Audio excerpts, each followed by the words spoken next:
Let's go to Mitcham first and to George. George, a very good morning to you. Oh, thanks, man. Look. I mean, this is a very heavy topic, really. I mean, you know, it's but. And so what? Now, I want to give you my heartfelt opinion. This is from the deepest part of my core. Before you tell me your heartfelt opinion, why should we not have a conversation about trying to save the lives of millions of people? Because, I'll tell you why. Because it introduces a contradiction. People have a right to defend themselves.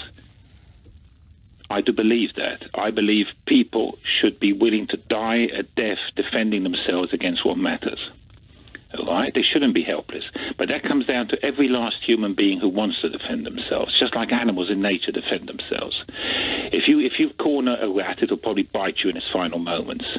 Now, the people who go along with that point of view would be, say, the gun lobby in America.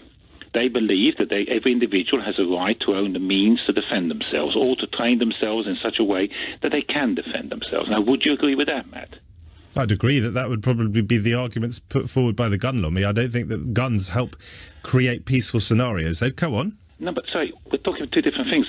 No, we're not. We're talking about the same thing. I gave you my response. Why are we going into the gun lobby and talking about rats in corners? Who are you? Isn't it? Yeah, but who are you saying should be able to defend themselves? The Myanmar military?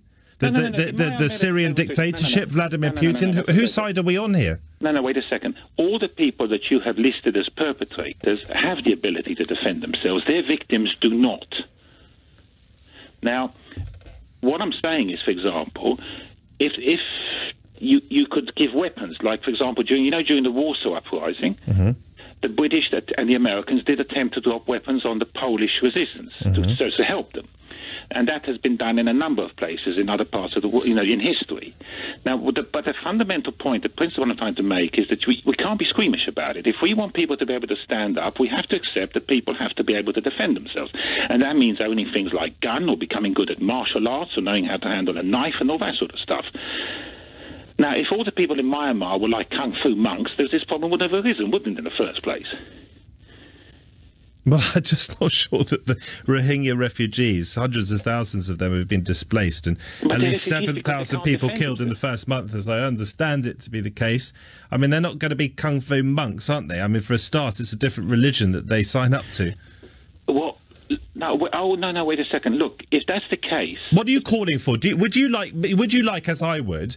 I mean, am I calling for an unrealistic world? Because if we want to have an international policeman, it can't be truly international unless the likes of China, unless the likes of Russia, and yes, the likes of the United States, run by a sort of would-be tyrant, if you want my view of Trump, unless they partake in it. And given that these big world powers are often the cause of so much suffering, is it unrealistic ever to have a world policeman that can stick up for the vulnerable?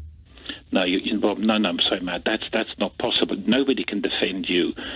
The self-defense, I regard self-defense as a very intimate thing. Hate and love are very close together. Now, I wouldn't ask a world policeman to come and make love to my wife, so why should I ask a world policeman to come and protect me if I have problems?